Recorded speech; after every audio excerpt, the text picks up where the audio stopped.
Son importantes porque al englobar todo el movimiento asociativo juvenil, todas las asociaciones pueden trabajar unas con otras y tener una red de conexión entre ellas.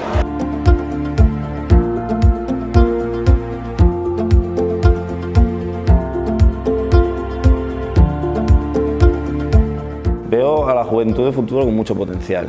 Somos la generación más formada que ha visto este país y con más conciencia social.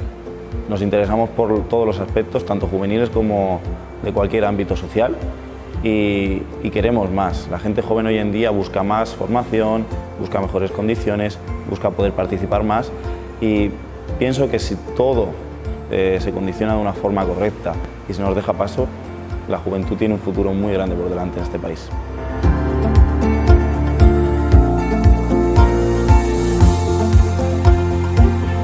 Porque los jóvenes somos capaces de todo, nosotros podemos.